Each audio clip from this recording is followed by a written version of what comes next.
నమస్కారం, news vision కు స్వాగతం. న్యాయ వ్యవస్థలో సమూల మార్పులు తెచ్చేందుకు ఈ చట్టాలను రూపొందించారు. Indian penal code, criminal procedure code, Indian evidence act ప్లేస్లలో న్యాయ సంహిత, సాక్ష్య అధినియం, నాగరిక సురక్షా సంహితను తీసుకొచ్చింది కేంద్ర ప్రభుత్వం. బ్రిటిష్ కాలం నాటి చట్టాలకు ముగింపు పలికేలా కీలక మార్పులను కేంద్రం తీసుకొస్తోంది. జీరో ఎఫ్ఐఆర్తో పాటు ఆన్లైన్లో ఎక్కడి నుంచైనా పోలీసులకు ఫిర్యాదు చేసే అవకాశం ఉంటుంది. SMS ద్వారా సమన్లు పంపడం, నేర సంఘటనలను తప్పనిసరి వీడియోగ్రఫీ చేయాలన్న నిబంధన తీసుకురానున్నారు. దాదాపు 163 ఏళ్లుగా ఉన్న చట్టాల స్థానంలో కొత్త చట్టాలు రాబోతున్నాయి. ఉగ్రవాదానికి సరైన నిర్వచనంతో పాటు రాజద్రోహం పదం తొలగించి న్యాయ సంహితలో దేశద్రోహం అనే కొత్త పదం చేర్చారు. ఈ సమాజంలో నేరాలను తొందరగా పరిష్కరించేందుకు మార్పులు ఉపయోగపడతాయని కేంద్రం చెబుతోంది. శిక్షలు విధించడం కంటే కూడా న్యాయం అందించడానికి ఎక్కువ ప్రాధాన్యం లభిస్తుందని అంటున్నారు. అందరికీ న్యాయం అనే ఉద్దేశంతో కొత్త చట్టాలను పూర్తి సవరణలతో తీసుకొచ్చారు. బ్రిటిష్ కాలం నాటి చట్టాలను పక్కన పెట్టి కొత్త చట్టాలను భారతీయులే రూపొందించారు. ఏదైనా క్రిమినల్ కేసుల్లో విచారణ ముగిసిన 45 రోజుల్లో తీర్పు ఇవ్వాలి. 60 రోజులలోపు ఛార్జిషీట్ దాఖలు చేయాలని స్పష్టంగా పేర్కొన్నారు. లైంగిక దాడి బాధితుల స్టేట్మెంట్ను కుటుంబ సభ్యుల పర్యవేక్షణలో మహిళా పోలీసులు మాత్రమే రికార్డు చేయాలని చట్టం చేశారు. అలాగే బాధితురాలి వైద్య నివేదికలు 7 రోజుల్లోపు ఇవ్వాలని, పిల్లలను అమ్మడాన్ని, కొనడాన్ని తీవ్రమైన నేరంగా పరిగణిస్తున్నట్లు చట్టంలో పొందుపరిచారు. మైనర్పై గ్యాంగ్ రేప్ జరిగితే జీవిత ఖైదు లేదా మరణశిక్ష విధించే అవకాశం ఉంటుంది. 511 సెక్షన్ల స్థానంలో 358 సెక్షన్లను మాత్రమే ఉండేలా రూపొందించారు. అంతేకాకుండా 18 సెక్షన్లను రద్దు చేశారు. అలాగే సాక్ష్యాలను జాతీయ స్థాయిలో ఏర్పాటు చేసిన డిజిలాకర్లో ఉంచనున్నారు. క్రైమ్ అండ్ క్రిమినల్ ట్రాకింగ్ నెట్వర్క్తో దేశవ్యాప్తంగా అన్ని పోలీస్ స్టేషన్లను అనుసంధానం చేశారు. సాక్ష్యాలను ఆన్లైన్లో పంపే అవకాశం ఉండనుంది. పెళ్లి చేసుకుంటానంటూ తప్పుడు వాగ్దానాలు ఇచ్చి లైంగిక సంబంధాలు పెట్టుకుని మహిళలను మోసం చేసేవారికి కఠిన నిబంధనలు ఉండనున్నాయి. కొత్త చట్టాల ప్రకారం మహిళలపై నేరాలకు బాధితుల కేసు పురోగతిపై 90 రోజులలోపు అప్డేట్ పొందేందుకు వీలుంటుంది. క్రిమినల్ కేసుల విచారణలో ఆలస్యం తగ్గించేందుకు కోర్టులు గరిష్టంగా 2 వాయిదాలు మంజూరు చేయాల్సి ఉంటుంది. ఆర్థిక నేరాల్లో నిందితుల ఆస్తులు, స్థిర చరాస్తులను సీజ్ చేసే అధికారం పోలీసులకు కల్పించనున్నారు. మహిళల మీద అత్యాచారాలు చేసే వాళ్లకు ఇదే చివరి రోజు అవుతుందని వార్నింగ్ ఇచ్చారు ఆంధ్రప్రదేశ్ ముఖ్యమంత్రి నారా చంద్రబాబు నాయుడు. మంగళగిరి నియోజకవర్గంలో పర్యటించిన ఆయన పెనుమాకలో ఎన్టీఆర్ భరోసా పెన్షన్ల పథకాన్ని ప్రారంభించారు. స్వయంగా లబ్ధిదారుల ఇంటికే వెళ్లి పెన్షన్లను అందించారు సీఎం. ఇక ఈ సందర్భంగా ఆ గ్రామంలో ఏర్పాటు చేసిన కార్యక్రమంలో మాట్లాడుతూ వివిధ అంశాలను ప్రస్తావించారు. ఆడబిడ్డలకు రక్షణగా ఉంటామని, మహిళల మీద అత్యాచారాలు చేసే వాళ్లకి అదే చివరి రోజు అవుతుందంటూ హెచ్చరించారు సీఎం చంద్రబాబు. ఇప్పటి వరకు మర్యాదగా చెప్పానని, గంజాయి మత్తులో వికృత వేషాలు వేస్తే ఎవరిని వదిలిపెట్టనని సీరియస్గా వార్నింగ్ ఇచ్చారు. ఇక పోలవరం పూర్తయితే రాష్ట్రంలో ప్రతి ఎకరానికి నీళ్లు ఇచ్చేవాళ్ళమని, అమరావతి పూర్తయి ఉంటే ప్రతి ఒక్కరికి ఉపాధి దొరికేదని అన్నారు చంద్రబాబు. కానీ గత ప్రభుత్వ పాలన మొత్తం తప్పులు, అప్పులుగానే సాగిందని అన్నారు. ఎంత అప్పుందో కూడా తెలియడం లేదంటూ, అయితే సంపద సృష్టించే బాధ్యత తనది అని, పేదరికం లేని సమాజం కోసం ప్రయత్నిస్తున్నానని అన్నారు సీఎం చంద్రబాబు. ఇచ్చిన హామీని 26 రోజుల్లో అమలు చేసిన ప్రభుత్వం ఎన్డీఏ కూటమి ప్రభుత్వం అని స్పష్టం చేశారు. సమాజమే దేవాలయం, ప్రజలే దేవుళ్ళు అని చెప్పిన ఎన్టీఆర్ స్థాపించిన పార్టీ టీడీపీ. ఆ దిశగా పనిచేస్తానని అన్నారు సీఎం చంద్రబాబు. మరోవైపు సీఎం వస్తున్నాడంటూ హడావిడి వద్దు, పరదాలు కట్టద్దు అని సూచించారు. పరదాలు కడితే కట్టిన అధికారికి సస్పెన్షన్ తప్పదు అని హెచ్చరించారు. షాక్ ట్రీట్మెంట్ ఇవ్వడానికి తాను సిద్ధంగా ఉన్నానని, రాబోయేది చంద్రబాబు 4.0 పాలన అని సీఎం చంద్రబాబు తెలిపారు. అధికారులు ఇంకా టైం పడుతుంది అనుకుంటా సార్ సెట్ అయ్యేదానికి. లేదు, సెట్ అయ్యారు. ఇంకా పరదాలు కడుతున్నారు సార్. పరదాలు ఎక్కడ వాళ్ళు బతిమలాడి అన్ని తీపిస్తారు కాదు. పరదాలు కడితే ఇంకొకసారి ఎక్కడ చూస్తే కట్టిన వాళ్ళని సస్పెండ్ చేయడం తప్ప వేరే మార్గం ఉండదు. కాబట్టి ఇంక నేను ఇండదలుచుకోలేదు. ఎవరైనా సరే సింపుల్ గా పాత రోజులు మర్చిపోయి కొత్త రోజులు జ్ఞాపకం చేసుకుని ముందుకు పోవాల్సిన అందరినీ కోరుతున్నా. ఎక్కడా జరగకూడదు. ఎవరైనా కంప్లైంట్ చేస్తే మాత్రం పనిష్మెంట్ తప్పదు. మీకు బీ క్లియర్. అంటే 5 సంవత్సరాలు అలవాటు కదా సార్, కొంచెం టైం పడుతుంది సార్. మీకు కూడా అందరికి అలవాటు కావాలి, వాళ్ళకే కాదు. కొత్త శకానికి, కొత్త కల్చర్ కి అందరూ అలవాటు కావాల్సిందే. ఇంకా టైం ఉండదు. ఏది కూడా రివర్స్ గేర్ నుంచి రివర్స్ పోయే బండిని పాజిటివ్ గా నడిపిస్తున్నాం. ఇంకా స్పీడ్ పెంచడం తప్ప ఎనిక్కిపోయే సమస్య ఎవరికి ఉండకూడదు. ఆలోచన రాకూడదు. లేకపోతే ఒక షార్ట్ ట్రీట్మెంట్ ఇస్తే అందరూ సెట్ అయిపోతారు, ఇన్క్లూడింగ్ ఎవరైనా సరే. నేను సిద్ధంగా ఉన్న షార్ట్ ట్రీట్మెంట్ ఇవ్వడానికి. పాపం ఇంకా కొంచెం ఇది ఉంది కాబట్టి స్లోగా పోతున్నా, ఇప్పుడు స్పీడ్ పెంచాలి ఇంకా, అంతే. నేను అందుకే చెప్పా 95 ముఖ్యమంత్రిని చూస్తారని. 4.0 95 అది గుర్తుపెట్టుకోవాలి. 95లో ఒకసారి మీరు చరిత్ర గుర్తుపెట్టుకోవాలి. అప్పుడు నువ్వు కూడా కుర్రాడివి, నీకు కూడా ఐడియా లేదు. అప్పుడు నా చరిత్ర గుర్తుపెట్టుకుంటే, హైదరాబాద్ లో బయలుదేరుతున్నానంటే రాష్ట్రం మొత్తం రెడ్ అలర్ట్ ఉండేది. అంత భయంకరంగా చేయను కానీ తప్పు చేస్తే మాత్రం ఎవరిని వదిలిపెట్టను. ఉంటే మా మైండ్ అంతా మార్చుకోవాలి. అందుకే 95 అన్నా నేను. 95 CBN 1.0 నాట్ 4. అది రిపిటేషన్ వస్తుంది. ఇప్పుడు ఇక్కడ మంత్రులకు ఉంటుంది, ఎమ్మెల్యేలకు ఉంటుంది, అందరికీ ఉంటుంది. ఆంధ్రప్రదేశ్ సార్వత్రిక ఎన్నికల్లో విజయం సాధించిన తర్వాత, అది కూడా డిప్యూటీ సీఎం హోదాలో తొలిసారి తన నియోజకవర్గంలో అడుగుపెట్టారు జనసేన అధినేత పవన్ కళ్యాణ్. ఎన్నికల్లో గెలిచిన తర్వాత మొదటిసారి పిఠాపురంకి వచ్చారు డిప్యూటీ సీఎం పవన్ కళ్యాణ్. గెలిచిన వెంటనే పనిలోకి దిగారు. విజయోత్సవ సభలతో సమయం వృధా చేసుకోవడం ఇష్టం లేదని, కీలకమైన శాఖలు తీసుకున్నాను కాబట్టి మంత్రిత్వ శాఖల పట్ల అవగాహన కలిగించుకొని ప్రజలకు మేలు చేయాలనే ఆలోచన చేస్తున్నానని అన్నారు. కూటమి అధికారంలోకి వస్తే పెన్షన్ రావని ప్రచారం చేస్తే గుర్తింపు చేసి అందిస్తున్నామని అన్నారు. వైసీపీ లాగా కాకుండా సంక్షేమం, అభివృద్ధి వైపు అడుగులు వేస్తున్నామని అన్నారు. వైసీపీ పాలనలో ప్యాలెస్ నిర్మాణానికే ప్రాధాన్యత ఇచ్చారంటూ ఎద్దేవా చేశారు. పంచాయతీరాజ్ శాఖలో మంత్రిగా జీతం తీసుకోవాలని అనుకున్నాను, కానీ ఈ శాఖలో జరిగిన అవినీతి కారణంగా రూపాయి కూడా నిధులు లేవని, అందుకే తన జీతం కూడా వదిలేశానని అన్నారు. ఇక లబ్ధిదారులకు అందజేస్తున్న సంక్షేమ పథకాలను రీసర్వే చేపడతామని, ప్రజలకు పనిచేసి మన్ననలు పొందిన తర్వాతే విజయోత్సవం చేసుకుంటానని, పిఠాపురం నియోజకవర్గం మోడల్ విలేజ్గా చేస్తానని అన్నారు డిప్యూటీ సీఎం జనసేన అధినేత పవన్ కళ్యాణ్. రాష్ట్రంలో అస్తవ్యస్తంగా ఉన్న పరిపాలనను ముఖ్యమంత్రి చంద్రబాబు గాడిలో పెడతారని తెలిపారు. రాజకీయాలకు, డబ్బులకు సంబంధం లేదని అన్నారు. కొత్త ప్రభుత్వం వచ్చిన వెంటనే పనులన్నీ చిటికలో చేస్తారని కోరుకుంటారు. చిటికలో పనులు జరిగేలా కృషి చేస్తానని తెలిపారు పవన్ కళ్యాణ్. వైసీపీ ప్రభుత్వ హయాంలో 3,000 రూపాయలు పెన్షన్ ఇచ్చి 300 రూపాయలు కమిషన్ తీసుకునేవారు. ఇలా జరగకుండా కూటమి ప్రభుత్వం చూస్తుందని అన్నారు డిప్యూటీ సీఎం పవన్ కళ్యాణ్. అలాగే మన సెక్రటేరియట్ నుంచి స్టాఫ్ వచ్చారు. మీకు ఈ మధ్యన అసెంబ్లీకి వచ్చారు కదా, మీకు జీతం ఈ 3-4 రోజులు కలిపి మీకు 35,000 వస్తుంది. మీకు నేను సంతకాలు పెట్టిన మనస్కరించాలి. నేనేమనుకున్నాను, జీతం తీసుకొని పని చేద్దాం అనుకుంటే, యాక్చువల్గా లోపలికి వెళ్ళి పంచాయతీ నిధులను చూస్తూ ఉంటే డబ్బులు లేవు. పంచాయతీ శాఖలు ఎన్ని వేల కోట్ల అప్పులు ఉన్నాయో తెలియట్లా. ఒక్కొక్క హెడ్ తవ్వే కొద్దీ, అంటే ఒక్కొక్క దానికి ఏ హెడ్ కింద ఎంత ఖర్చు అవసరం ఉంది తవ్వే కొద్దీ అసలు అనంతంగా లోపలికి వెళ్తానే ఉంది. ఇంత అప్పుల్లో మనకి పంచాయతీరాజ్ శాఖ ఉన్నప్పుడు నాలంటూ డబ్బులు తీసుకోవడం చాలా తప్పు అనిపించింది. అందుకని వాళ్ళకి చెప్పి నేను జీతాన్ని వదిలేస్తున్నాను, నా జీతాలు ఏం వద్దు, కానీ నా దేశం కోసం, మా నేల కోసం పనిచేస్తాను. ఎందుకంటే ఇది పరిస్థితులు, మేము ఇచ్చే పరిస్థితులు ఉండాలి మనందరం. చంద్రబాబు గారి అపారమైన అనుభవం ఈ రాష్ట్రానికి చాలా అవసరం. నేను చాలా ప్రత్యేకించి చెప్పాను. ఈ రోజు నేను ఫస్ట్ కానీ పెన్షన్లు ఇవ్వడం నాకు ఎందుకు ఆనందం అనిపించిందంటే, ఈ ఫైనాన్స్ జగ్యులరీని, ఈ ఆర్థిక అస్తవ్యస్తల్ని ఆయనదైన అనుభవంతోనే దాన్ని అందుకని మీకు ఫస్ట్ చెప్పిన రోజుకి పెన్షన్ ఇవ్వగలిగారంటే నెల రోజులు కూడా కాలేదు, అందరూ ఛార్జెస్ తీసుకొని. ఆయన అనుభవం వల్ల ఈ రోజున మీకు వెంటనే మీ చేతికి ఇలా వచ్చినాయి. అది కూడా ఆయన మాట చెప్పారు, 3 నెలలు ఆ ప్రభుత్వంది మీకు ఇస్తాం ఆ సమయంలోది. అలాగే కూర్చోబెట్టి 7,000 ఇవ్వడం కానీ, మీకు ముఖ్యంగా దివ్యాంగులకు 15,000, మీరు అడిగింది 10,000 ఆ రోజున. పవన్ కళ్యాణ్ ఈ పేరు వింటే యువతలో ఏదో తెలియని వైబ్రేషన్స్. అనుకున్న లక్ష్యాన్ని సాధించడంలో భాగంగా పవన్ కళ్యాణ్ వ్యూహాత్మకంగా వేసిన అడుగులు సత్ఫలితాలను ఇస్తున్నాయి. ఈ మధ్య రజనీకాంత్ ఒక మాట చెప్పారు, విమర్శించని ఊరు లేదు, మొరగని గ్రామసింహము లేదు అని. ఈ రెండూ లేని ఊరే లేదు, మన పని మనం చేసుకుంటూ పోవడమే. ఇప్పుడు AP deputy CM Pawan Kalyan కూడా ఇదే ఫాలో అయ్యారు. బంపర్ హిట్ కొట్టాడు. రాజకీయాల్లో ఏం రాణిస్తాడులే అనుకున్న వారంతా ఏం రాణించాడురా అనుకునేలా ఎదిగారు. తన మాటల్లోనూ, ఆహార్యంలోనూ, వేసే ప్రతి అడుగులోనూ అధికార దర్పం లేదు. కేవలం అణిగి మణిగి పని చేసుకుపోవడం తప్ప. ఇంట్లో దైవ చింతన, బయట ప్రజల చింతన, ఆఫీసులో శాఖల సమీక్షలు, ఇలా తన వర్కౌట్ స్టైలే మారిపోయింది.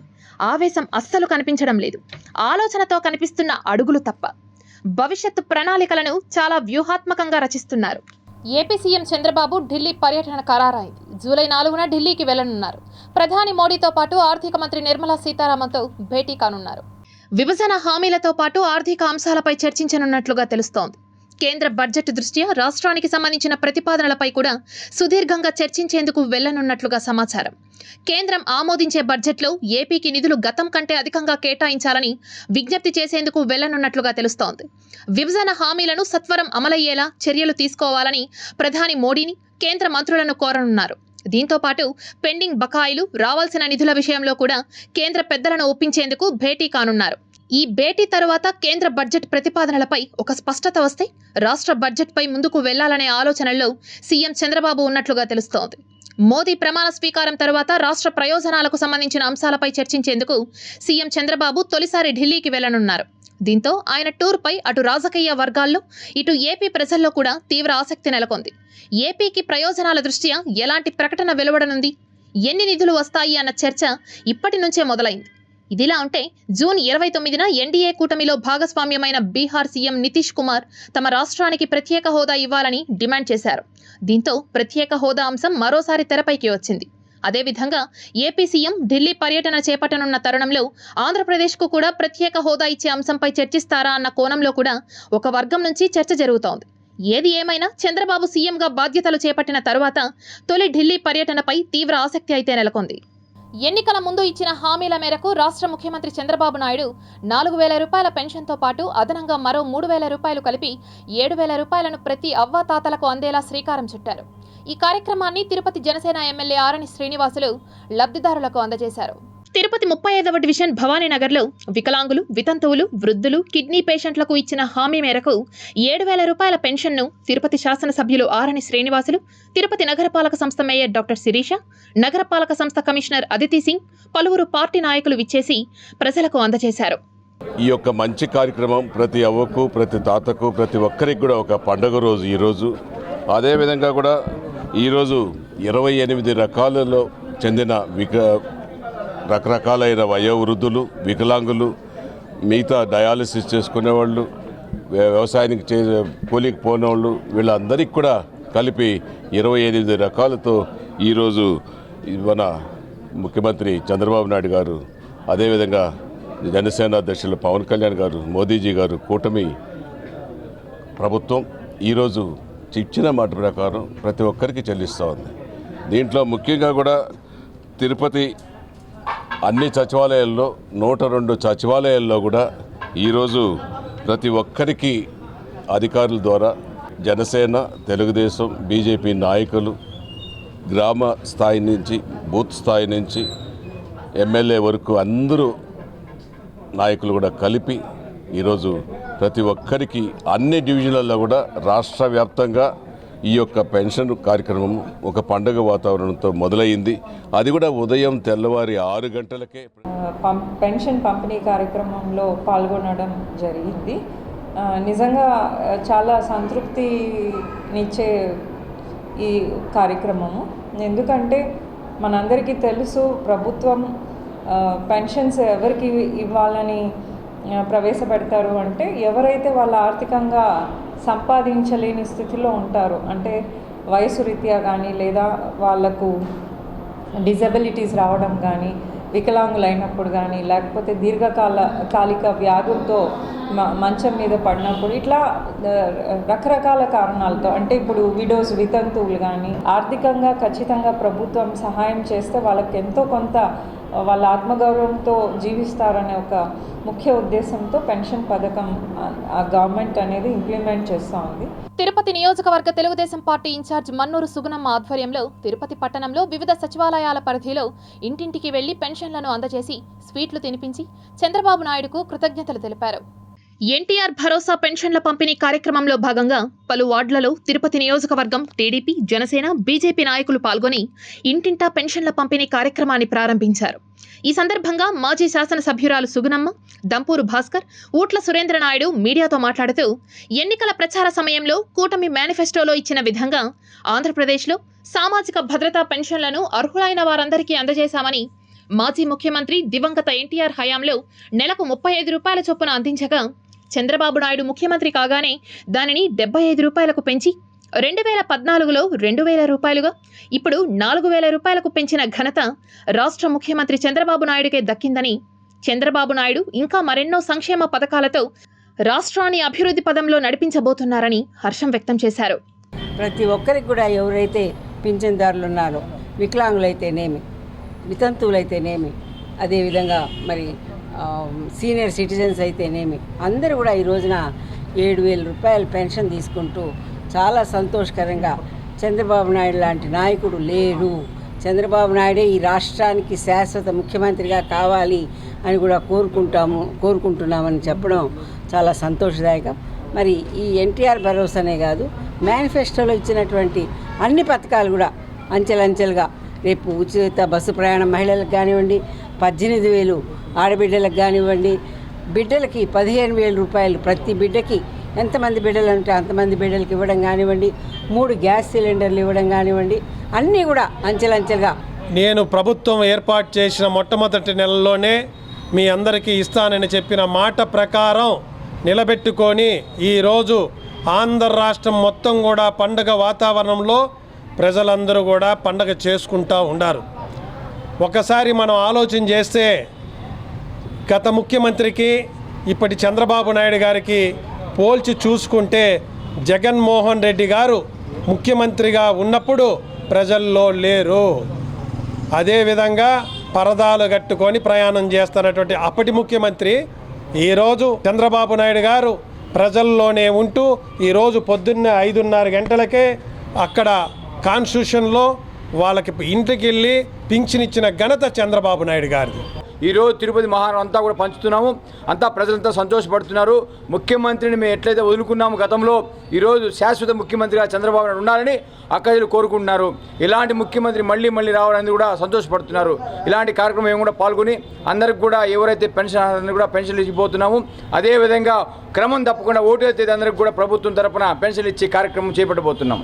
శ్రీవారి భక్తులకు టీటీడీ అందిస్తున్న ఆన్లైన్ అప్లికేషన్ సేవలకు ఆధార్ను లింకు చేయడం ద్వారా పారదర్శకతతో పాటు దళారీ వ్యవస్థను నియంత్రించేందుకు వీలవుతుందని టీటీడీ ఈవో శ్యామలారావు చెప్పారు. తిరుపతిలోని టీటీడీ పరిపాలనా భవనంలో గల సమావేశ మందిరంలో శనివారం ఆధార్ సంస్థ నుంచి విచ్చేసిన అధికారులు, టీసీఎస్, జియో, టీటీడీ ఐటీ విభాగంతో ఈవో సమీక్ష నిర్వహించారు. ఈ సందర్భంగా ఈవో మాట్లాడుతూ, ఇదివరకే టీటీడీ దర్శనం, వసతి, ఆర్జిత సేవలు, శ్రీవారి సేవ తదితర సేవలను ఆన్లైన్ ద్వారా భక్తులు బుక్ చేసుకునేందుకు వీలు కల్పిస్తోందని అన్నారు. అయితే ఈ అప్లికేషన్ల ద్వారా కూడా దళారుల బెడద తప్పడం లేదని, వాటిని నియంత్రించడానికి ఆధార్ లింక్ చేసేందుకు సాధ్యాలను పరిశీలించి తగు చర్యలు తీసుకోవాల్సిందిగా ఐటీ అధికారులను ఈవో ఆదేశించారు. ఇందుకు సంబంధించి యూఐడిఏఐ అధికారుల సహకారాన్ని తీసుకోవాలని అన్నారు. ఆధార్ ద్వారా యాత్రికుల గుర్తింపు, పరిశీలన, బయోమెట్రిక్ వెరిఫికేషన్ ఎలా చేయాలి, ఆధార్ డూప్లికేషన్ ఎలా నిరోధించాలి తదితర అంశాలపై ఆయన చర్చించారు. అంతకుముందు యూఐడిఏఐ అధికారులు ఆధార్ను ఏ విధంగా అప్లికేషన్లకు లింక్ చేయవచ్చు తదితర అంశాలపై పవర్ పాయింట్ ప్రెజెంటేషన్ ద్వారా వివరించారు. త్వరలోనే దీనిపై ఓ నిర్ణయం తీసుకునే అవకాశం ఉంది. శ్రీవారి లడ్డూ ప్రసాదాలు మరింత రుచిగా, నాణ్యత పెంచేందుకు చర్యలు తీసుకోవాలని టీటీడీ ఈవో శ్యామలారావు అధికారులను ఆదేశించారు. తిరుపతిలోని టీటీడీ పరిపాలనా భవనంలో శనివారం ఈవో కార్యాలయంలో టీటీడీ అధికారులు, డైరీ నిపుణులతో ఆయన సమావేశం నిర్వహించారు. ఈ సందర్భంగా ఈవో మాట్లాడుతూ, మరింత నాణ్యమైన నెయ్యిని ఎలా కొనుగోలు చేయాలి, కొనుగోలు చేసిన నెయ్యిని ప్రస్తుతం పరీక్షిస్తున్న విధంగా కాకుండా మరింత అత్యాధునిక సాంకేతిక పరిజ్ఞానంతో ఎలా పరీక్షించాలి తదితర అంశాలపై అందుకు తీసుకోవాల్సిన మార్పులను తెలియజేయాలని ఆయన నిపుణులను కోరారు. Legendary physician doctor Bidhan Chandra Roy జయంతి, వర్ధంతి రెండూ కలిసిన ఈ రోజునే వైద్యుల దినోత్సవంగా జరుపుకుంటాం. డాక్టర్స్ డే సందర్భంగా పలుచోట్ల legendary physician doctor Bidhan Chandra Roy స్ఫూర్తిని కొనియాడారు. డెడికేటెడ్ డాక్టర్స్ వాళ్ళు చేసినటువంటి సేవ ఒక కోవిడ్ టైంలో కానీ ఇంకా ప్రతి నిరంతరము ఏ వ్యాధిలో కానీ ప్రతి ఒక్కరికి సేవ అనే ఒక గొప్ప భావంతో పనిచేస్తున్నటువంటి వైద్యులకు అందరికీ కూడా డాక్టర్స్ డే శుభాకాంక్షలు. మా బాధ్యతగా మేము కష్టపడి పనిచేస్తున్నాం. ఇంతవరకు స్ట్రెస్ అంటే మాకు అన్ని జబ్బులు వచ్చి మా వాళ్ళు 40 ఏళ్ళ కింద హార్ట్ అటాక్ వస్తుంది డాక్టర్కి మధ్యలో. కానీ మొన్న కరోనా అప్పుడు మాకు నిజంగా దేవుడు ఈరోజు మనం అందరూ బతుకున్నామంటే ఆ రోజు వైద్యులు, అలాగే దేవుడి తర్వాత అంటే పారామెడికల్ వర్కర్స్, సోషల్ ఆర్గనైజేషన్ వీళ్ళందరూ కలిసి ఈరోజు ఉన్నామంటే ఒక మన అదృష్టం అది. కాబట్టి వైద్యులు ఈరోజు ఒక రోగులకి అదేవిధంగా వైద్యులకు మధ్య ఇండియన్ మెడికల్ అసోసియేషన్ వారధిగా ఉండి ఈరోజు వాళ్ళ సమస్యల కోసం పోరాడుతూ ఉంది. దేశంలో చూస్తే మన కోవిడ్ వచ్చినప్పుడు వైద్యులు వారి ప్రాణాలను కూడా అర్పించి సేవలు చేయడం జరిగింది. అట్లే ఈ దేశంలో పోలియోని క్షయవ్యాధి నిర్మూలనలో, అదేవిధంగా రక్తహీనత అంటే అనేమియా ఫ్రీ ఇండియాగా చేయటం. వీలైనంత వరకు మన ఆరోగ్యాలను మన చేతిలో పెట్టుకోవడం అంటే మన క్రమశిక్షణతో తెల్లవారి లేచి యోగా కానీ ఎక్సర్సైజ్, ఎటువంటి ఎక్సర్సైజ్ అయినా ఒక అరగంట పాటు చేసి మితాహారం తీసుకుంటూ ధ్యానం 10 నిమిషాల పాటు కనీసం ధ్యానం చేసుకుంటూ స్ట్రెస్ని దూరం చేసుకోవడం వల్ల, మరియు రోజుకి కనీసం ఒక 2 నుంచి 3 లీటర్ల నీరు తీసుకోవడం, బయట ఫుడ్స్ అవాయిడ్ చేసుకోవడం, ఇటువంటివి చేసుకుంటే డాక్టర్స్ దగ్గర మీరు ఎక్కువ అనారోగ్య బారి పడకుండా మీ ఆరోగ్యాన్ని మీరు కాపాడుకున్నట్లు అవుతారు. ఈరోజు మమ్మల్ని గుర్తించి సన్మానించిన దానికి ప్లస్ ఎంతో పేషెంట్స్కి సేవలు చేస్తూ ఈరోజు ఈ స్థితిలో ఉన్నామంటే అంతా కూడా పేషెంట్స్ ప్లస్ మన గోపీనాథ్ అన్న లాంటి వారు సహాయ సహకారాలతో ఎంతో వృద్ధిలోకి పోతూ పేషెంట్స్ అందరికీ సేవలు చేస్తూ ప్రజా సమస్యల పరిష్కార వేదికలో వచ్చిన అర్జీలను సకాలంలో అర్థవంతంగా పరిష్కరించాలని జిల్లా కలెక్టర్ ధ్యానచంద్ అధికారులను ఆదేశించారు. ప్రజా సమస్యల పరిష్కార వేదికలో వచ్చిన అర్జీలను సకాలంలో అర్థవంతమైన పరిష్కారం చూపాలని, లేకపోతే చర్యలు తప్పవని జిల్లా కలెక్టర్ ధ్యానచంద్ అధికారులను ఆదేశించారు. సోమవారం ఉదయం స్థానిక జిల్లా కలెక్టరేట్ నందు ఏర్పాటు చేసిన ప్రజా సమస్యల పరిష్కార వేదికలో జిల్లా కలెక్టర్తో పాటు DRO Penchala Kishore, special deputy కలెక్టర్లు మురళి, దేవేంద్ర రెడ్డితో కలిసి వివిధ ప్రాంతాల నుంచి వచ్చిన అర్జీదారుల నుంచి వినతులను స్వీకరించారు. జిల్లా కలెక్టర్ మాట్లాడుతూ ప్రతి మండలంలో తహసీల్దార్లు, ఎంపీడీఓ, మున్సిపల్ సంబంధిత అధికారులు అర్జీదారుల సమస్యలను తిలకించి పరిష్కరించే దిశగా జిల్లా గ్రీవెన్స్ కార్యక్రమాన్ని లైవ్లో వీడియో కాన్ఫరెన్స్ ద్వారా కనెక్ట్ చేయడం జరిగిందని అన్నారు. సదరు పీజీఆర్ఎస్ కార్యక్రమానికి జిల్లా అధికారులందరూ ప్రతి సోమవారం ఉదయం 10 గంటల నుంచి మధ్యాహ్నం 1 గంట వరకు హాజరు కావాల్సి ఉంటుందని అన్నారు. అధికారులందరూ సదరు అర్జీలపై ప్రత్యేక దృష్టి సారించి వేగవంతంగా, నాణ్యతగా, అర్థవంతంగా పరిష్కరించాలని, లేకపోతే చర్యలు తప్పవని గ్రీవెన్స్కు హాజరైన వివిధ శాఖలకు సంబంధించిన అధికారులను జిల్లా కలెక్టర్ ఆదేశించారు. అదేవిధంగా తిరుపతి కొర్లగుంట సంజయ్ గాంధీ కాలనీకి చెందిన వెంకట సుబ్బమ్మకు చెందిన ఇల్లుని కొంతమంది ఆక్రమించుకున్నారని, తమకు న్యాయం చేయాలని జిల్లా కలెక్టర్కు వినతి పత్రాన్ని అందజేశారు బాధితులు. ఎన్నికలు ముగిసిన అనంతరం రాష్ట్రంలో చిత్తూరు జిల్లాలో అధికార పార్టీ నాయకులు, కార్యకర్తలు ప్రతిపక్ష పార్టీ కార్యకర్తలను, నాయకులను టార్గెట్ చేయడం బాధాకరమని చిత్తూరు జిల్లా పరిషత్ చైర్మన్ గోవిందప్ప శ్రీనివాసులు అన్నారు. సోమవారం చిత్తూరు జిల్లా కలెక్టర్ కార్యాలయంలో ఏర్పాటు చేసిన మీడియా సమావేశంలో ఆయన మాట్లాడుతూ రాష్ట్రంలో తెలుగుదేశం పార్టీ అధికారంలోకి రావడం జరిగిందని అన్నారు. అనుభవం కలిగిన వ్యక్తి నారా చంద్రబాబు నాయుడు రాష్ట్రాన్ని అభివృద్ధి దిశగా పయనించే విధంగా కృషి చేయాలని అన్నారు. అదేవిధంగా ఎన్నికలు ముగిసిన అనంతరం జిల్లా అభివృద్ధి, రాష్ట్ర అభివృద్ధి ధ్యేయంగా అధికార పార్టీ ప్రజాప్రతినిధులు, నాయకులు కృషి చేయాలని అన్నారు. అయితే జిల్లాలో అందుకు భిన్నంగా ప్రతిపక్ష పార్టీ నాయకుల ఆస్తులను, వ్యక్తులను టార్గెట్ చేస్తూ దాడులకు పాల్పడడం బాధాకరమని తెలిపారు. ఈ విషయాన్ని రాష్ట్ర ముఖ్యమంత్రి నారా చంద్రబాబు నాయుడు ఆ పార్టీ నాయకులకు ఆదేశాలు జారీ చేయాలని కోరారు. ఇదిలా ఉండగా చిత్తూరు జిల్లా పరిషత్లో గత 2014 నుంచి 2017 వరకు అధికారంలో తెలుగుదేశం పార్టీ ఉందని, అదే సీఈఓ ప్రభాకర్ రెడ్డి జెడ్పీ స్థానంలో పనిచేసిన సందర్భాలను చైర్మన్ గోవిందప్ప శ్రీనివాసులు గుర్తు చేశారు. చిత్తూరు తచ్చూరు ల్యాండ్ పూలింగ్లో తమకు న్యాయం చేయాలంటూ రైతు సంఘం జిల్లా అధ్యక్షులు సుబ్రహ్మణ్యం నాయుడు డిమాండ్ చేశారు.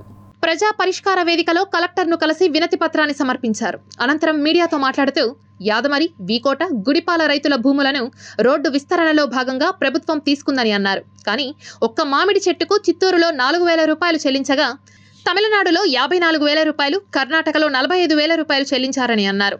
ఇలా టేకు, కొబ్బరి, మామిడి వంటి చెట్లను కోల్పోయి రైతులు బాధపడుతున్నారని అన్నారు. ప్రభుత్వం తమిళనాడు తరహాలో తగిన న్యాయం చేయాలని వారు డిమాండ్ చేశారు. పాత కక్షల కారణంగా ప్రముఖ న్యాయవాదిపై కుటుంబ సభ్యులు కలిసి దాడి చేసిన ఘటన చోటు చేసుకుంది. పాత కక్షల కారణంగా ప్రముఖ న్యాయవాదిపై కుటుంబ సభ్యులు దాడి చేసిన ఘటన జరిగింది. వివరాల్లోకి వెళ్తే నగరంలోని 1 ఇయర్ బ్లాక్ రంగనాయకుల వీధిలో నివాసం ఉంటున్న ప్రముఖ న్యాయవాది కార్తవరాయన్ అనే వ్యక్తికి ఎదురింట్లో ఉన్న శరవణన్ అనే కుటుంబ సభ్యులకు మధ్య గత కొంతకాలంగా గొడవలు జరుగుతున్నాయి. దీనిపై 2 టౌన్ పోలీస్ స్టేషన్లో 2021లోనే ఫిర్యాదు చేశారు. ఈ నేపథ్యంలో సోమవారం ఉదయం 11 గంటలకు శరవణన్, అతని కుటుంబ సభ్యులైన సంధ్య, సందీప్, సంతోష్ కార్తవరాయన్ కుటుంబ సభ్యులపైన రాడ్డుతో దాడి చేశారు. దీంతో 2 టౌన్ పోలీస్ స్టేషన్లో ఫిర్యాదు చేయగా పోలీసులు పట్టించుకోకపోవడంతో గాంధీ విగ్రహం వద్ద నిరసన చేపట్టారు. పేరు గొప్ప, ఊరు దిబ్బ అన్న చందంగా తయారైంది తిరుపతి పరిస్థితి. బహిరంగ ప్రదేశాలలో చెత్త కనిపించకూడదని చెప్పే మున్సిపల్ అధికారుల మాటలు కేవలం మాటలకు మాత్రమే పరిమితమయ్యాయి. పవిత్ర పుణ్యక్షేత్రమైన తిరుపతిలో పారిశుద్ధ్యం పడకేయడంతో నగరవాసులు తీవ్ర ఆగ్రహం వ్యక్తం చేస్తున్నారు.